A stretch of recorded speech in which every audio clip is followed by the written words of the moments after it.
특히 좌우측 중미인 리드와 팔리냐가 랑글레 하나에게 휘둘리고 있다는 점이 중요했어요. 덕분에 호이비 앞쪽에는 꽤나 공간이 많이 발생하고 있는데요. 그 공간을 떡하니 점유하고 있는 선수가 보입니다. 좌측 윙어인 손흥민이에요.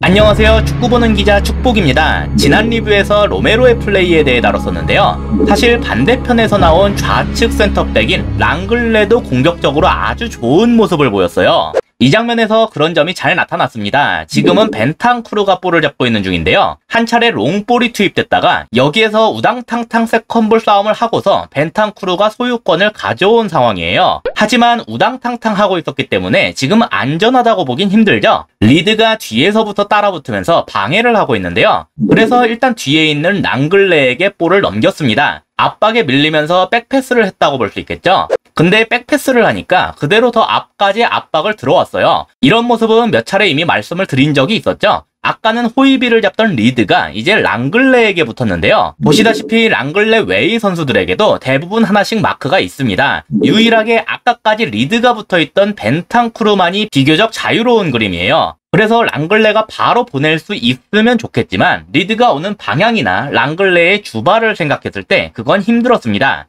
그래서 차선책은 일단 다이어에게 넘긴 다음에 그 다이어가 원터치로 벤탕에게 넘기는 이런 루트가 될 수 있겠는데요. 여기에서 랑글레의 선택이 아주 중요했어요. 다이어에게 넘긴다. 그럼 그 다음에 랑글레는 어떻게 움직일 거냐? 보통은 이렇게 뒤로 빠집니다. 아니 최소한 지금까지 여길 맡고 있던 데이비스라면 그런 움직임을 취하곤 했는데요. 다이어가 벤탕에게 바로 넘기면 좋겠지만 혹시나 페레이라의 압박 때문에 그걸 선택하지 않을 경우를 대비하기 위함이에요. 이 경우엔 골키퍼한테까지 백패스를 넘기겠죠? 이때 좌측 센터백이 밑으로 내려가 있다면 골키퍼로부터 다시 볼을 받을 수 있게 됩니다. 다만 리드가 계속해서 따라붙을 시에는 그것도 힘들어질 수가 있겠죠? 랑글레는 다르게 움직였어요. 이렇게 앞으로 갔습니다. 이건 무슨 뜻이냐? 다이어에게 넘긴 다음에 이 볼을 벤탄쿠르가 받는 게 아니라 자기가 직접 받겠다는 거예요. 근데 랑글레가 이렇게 움직이면 벤탄쿠르하고 위치가 좀 겹치게 되겠죠? 그래서 실제로 조금 겹치게 됐습니다. 그리고 이게 풀럼에겐 아주 큰 문제가 됐어요.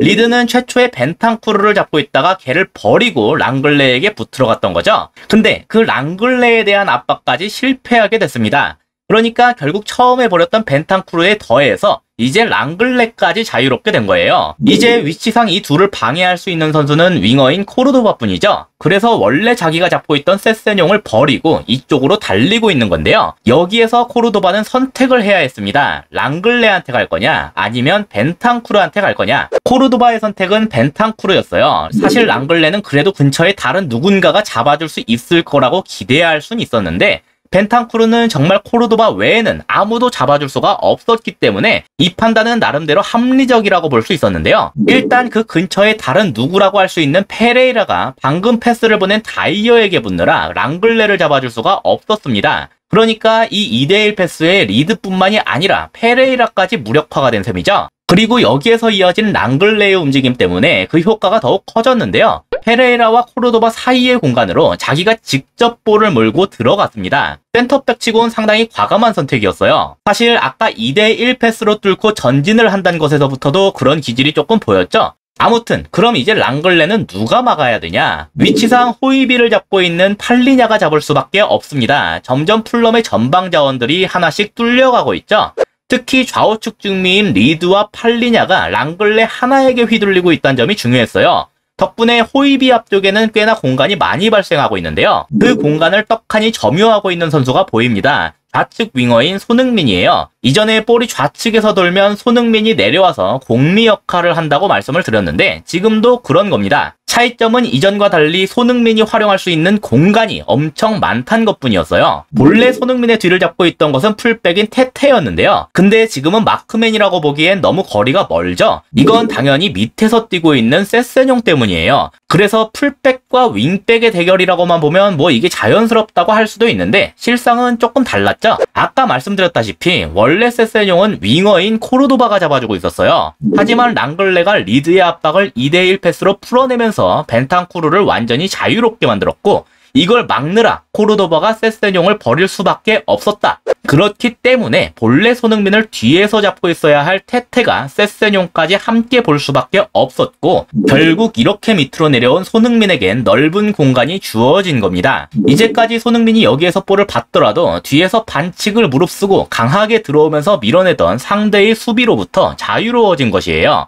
비록 랑글레의 마지막 패스가 팔리냐와 테테의 수비로 인해 무산되긴 했지만, 마지막에 확보할 수 있었던 손흥민과 호이비의 공간을 봤을 때 랑글레의 과감한 플레이가 이끌어냈던 효과가 결코 의미가 없었다고 할 수는 없었습니다. 이게 전반 극초반에 나왔던 그림이었고, 그래서 경기 초반부터 상당한 기대를 품도록 만들었어요. 센터백인 랑글레의 플레이가 손흥민을 비롯한 전방 자원들에게 주는 효과, 그것이 가장 잘 드러났던 1년의 과정이 아니었나 싶습니다. 이상으로 오늘의 영상을 마치도록 하겠습니다. 시청해주셔서 감사합니다.